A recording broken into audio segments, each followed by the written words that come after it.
कोटि कोटि प्रणाम। महाराज जी, कई साल वीरनाश करके मानसिक रोग से ग्रसित हो चुका हूँ। पिछले 5 महीने से वीरनाश नहीं किया है, फिर भी नकारात्मक सोच नहीं जाती। महाराज जी, जोशी ने बताया कि सब शनि और राहु का प्रभाव है। कोई शनि राहु का प्रभाव नहीं। करो दुष्प्रवृत्तियां और शनि राहु को दोष दो, बेकार की बातें हैं। कोई किसी को सुख दुख नहीं देता, हमारे आचरण ही हमारे को दुख देते हैं। पक्की बात समझ लो। बोले वो अमुक ने उसको पीटा, राज कर्मचारी आपकी सुरक्षा के लिए है, लेकिन जब आप असत आचरण करेंगे तो पीट के जेल में डाल देंगे। ये राज कर्मचारी हैं। शुक्र, शनि, राहु, केतु, ये सब राज कर्मचारी हैं। असद आचरण वालों को जलाते हैं, दंड देते हैं, और सद आचरण वालों को चाहे जिस नक्षत्र पे बैठे हो, चाहे ग्रह पर किसी भी बैठे हो, ये सदैव अनुकूल रहते हैं। ये भगवत पार्षद कोई ऐसे वैसे नहीं है। करो अस्तमैथुन और शनि साढ़े चढ़ा हुआ है, इसलिए ऐसा होता है। बेवकूफी वाली बातें बच्चा है। अभी अवस्था है तुम्हारी वीरपात करने की।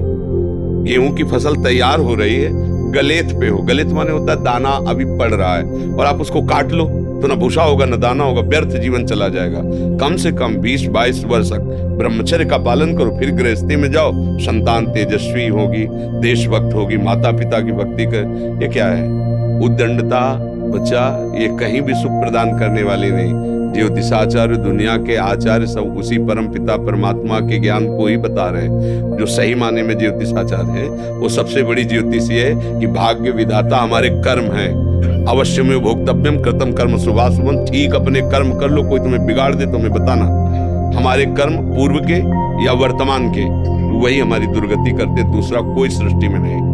को न काहू के सुख को दुख कर दाता, निज कृत कर्म भोग सुन भ्राता। बिल्कुल सिद्धांत समझ। अभ्यास गलत किया है, कोई भी देवता तुम्हें नहीं बचा सकता।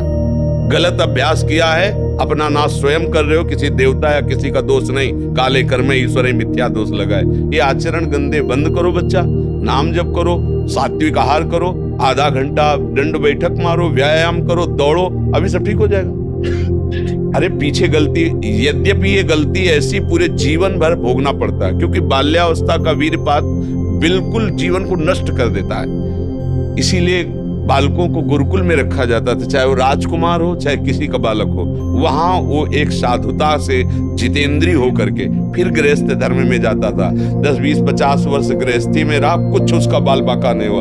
फिर वो विरक्त होकर के आंतरिक, फिर वो जितेंद्रीय होकर के परमात्मा को प्राप्त कर लिया। आज हमारी बाल्यावस्था से मोबाइल का संग है, गंदे बच्चों का संग है, अब ये गंदी आदतें हो गई, सर्वनाश हो गया। अब सोचो, ये अवस्था तुम्हारी चिंता सुख से ग्रसित होने की है, आनंद में उमगने की है, अभी नौ किशोर अवस्था है। ये तो मस्ती वाली, क्योंकि मस्ती हटा दी, अब रह क्या गया जीवन में। ये जो लोग समझते हैं ना कि जैसे खून निकलवा लो तो खून बन जाता है, बहुत गलत बात है। खून वो दान देना, वो महीने में वो बात एक अलग है, लेकिन सप्तम धातु वीर एक मन शुद्ध सात्विक पौष्टिक अन्न के बाद एक बार के लिए तैयार होता है। और यहाँ बच्चे खिलवाड़ में 2-2, 3-3 बार रोज। अब क्या होगा? उनका हड्डियों तक की सामर्थ्य नष्ट हो जाएगी, कुछ दिनों बाद देखना बंद हो जाएगा, ऐसे चौंधियाने लगोगे, खड़े होने में चक्कर आएगा, कमर दर्द करेगा, पैरों में टूटन बनी रहेगी, दिमाग में टेंशन बनी रहेगी, पढ़ोगे तो कुछ याद नहीं रहेगा, स्मृति नष्ट होने लगेगी, एक नास्तिकता छा जाएगी, फिर जीवन भार लगेगा, फिर नशा में उतर जाओगे, फिर तो बस गए, फिर गए। अब कौन मानता है संत महात्माओं की बातों को? समझाते हैं तो साधु महात्मा है तो अब अलग बात करते हैं। नहीं, हर बहन भाई को 20 वर्ष तक नियम पूर्वक ब्रह्मचर्य रहना चाहिए। ये जो व्यवहार चला है, अब क्या है कि कुछ भी बोलो तो जबान पे लोग अंकुश की वो तो ऐसा बोल रहे। ये जो मोबाइल की सुविधा और उसमें सब गंदी बातें देखना, अब आप पढ़े लिखे हो, सर्च करो, सब आ जाएगा। ये जीवन का नाश कर देने वाली बातें हैं बच्चों के। माता पिता को इन पे सावधान रह करके अंकुश करना चाहिए, क्योंकि वो उस समय उन्मत्त हैं बच्चे, उनको वास्तविक सत असत का ज्ञान नहीं है, तो वो अपना ही अहित करने के लिए अपना सुख समझते हैं। अपना अहित कर रहे हैं, अपना सुख समझ रहे हैं। ये तो कहो भगवान की आपके ऊपर कृपा है जो आप हिम्मत करके अपनी बात यहाँ कह रहे हो, पर फिर भी अवलो निशानी अवनान से हो, सावधानी से चलो। पर हम जो कह रहे हो मानो। आधा घंटे व्यायाम निश्चित करो, सबको करना चाहिए, चाहे स्त्री शरीर हो चाहे पुरुष शरीर हो। एक बार शरीर को बहुत एक्टिव करना चाहिए। ये शरीर हम नहीं है।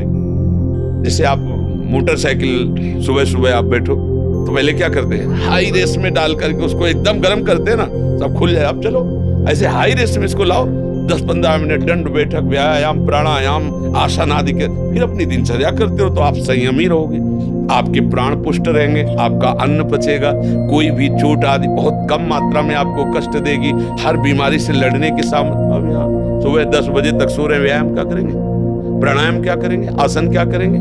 सूर्य जिसके सोने पर उदय हो गया उसकी आयु, बुद्धि, श्री, कांति सब क्षीण हो जाती है। कौन मानता है? रात्रि के 2-2, 3-3 बजे तक जगना और सुबह 10-11 बजे तक सोना, ये दिनचर्या है। हमारी राय है सात्विक भोजन कीजिए और व्यायाम कीजिए। करते हो व्यायाम?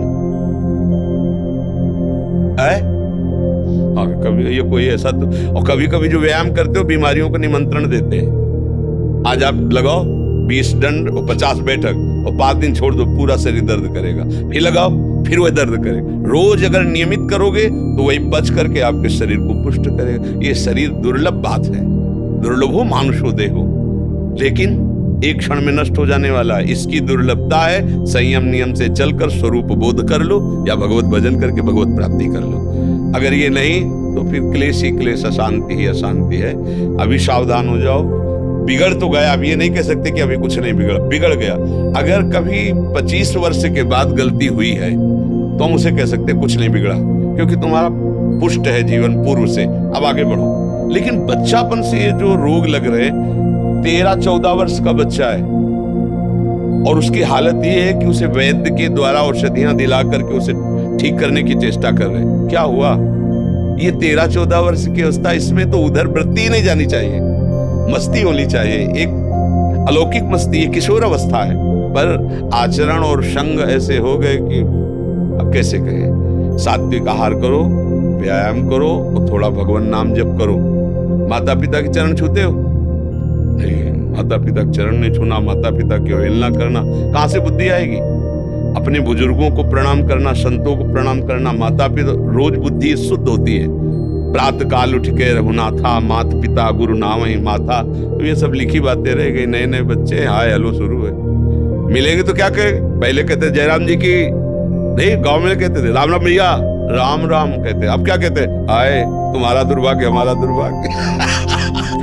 ले बच्चे नहीं कहते हाय हाय, जानते हो कब कहा हाय ये हो गया, मतलब बुरे को कहते हाय। और यहाँ शुरुआत में भी कहेंगे कि हाय, कि हमारा तुम्हारा दोनों का दुर्भाग्य है हाय। और पहले कहते राम राम, तो वो भी बोले राम राम भैया राम राम। 4-6 बार नाम हो गया, कितना मंगल नाम हुआ। पहले नाम रखे जाते थे राम कुमार, शिव कुमार, कृष्णदास, ऐसे। और अब क्या नाम? गप्पू लप्पू, जब तक क्या नाम, मतलब उनका कोई अर्थ नहीं, कोई महत्व नहीं। ये माया का खेल बड़ा विचित्र है, फंसाता चला जा रहा है ऐसी जगह जहाँ कहीं भी, अरे नारायण नाम पुत्र का रख दिया तो उसको भगवत प्राप्ति हो गई। अंतिम समय याद आ गया पुत्र की और बुलाया नारायण, तो भगवान के पार्षद आ गए, कथा है, बचा लिया। अगर हम परिवार में भगवान नाम रखें, थोड़ा नाम कीर्तन करें, भगवत चर्चा करें और बच्चों को बैठाल के संकोच न करें। माता पिता को चाहे, एक हम जानकारी के भक्त, वो अब संन्यास ले चुका है बच्चा, उसकी माँ ऐसे समझाती जैसे मित्र से कि देखो बेटा तुम जवान हो रहे हो, तुम्हारा मन ऐसे भोगों की तरफ जाएगा, ऐसी ऐसी क्रियाएं भोगों की होती हैं, क्या तुम शुरू कर दिए? तो उसका नहीं मम्मी। क्या तुम्हारे मन में ऐसा आता है? आता तो है, बिना हमारे, हम तुम्हारे मित्र भी हैं, तुम्हारी माँ भी है, बिना हमारी अनुमति कि तुम ऐसा मत। आज वही सन्यासी है, वो जब हमसे बात करे तो हमका प्रणाम है तुम्हारी माँ को। बोले मुझे अगर संभाला तो मेरी माँ ने संभाला। मतलब बचपन से बैठाल कर हमको सारी बातें बताती रही कि ऐसी ऐसी गलतियां होती, ऐसी ऐसी बात होती, तुम्हारे अंदर तो नहीं, तुमका इच्छा है पर अभी नहीं है। आज उसने उसको सन्यासी बनाकर खड़ा कर दिया, भगवत मार्ग का पथिक बना दिया।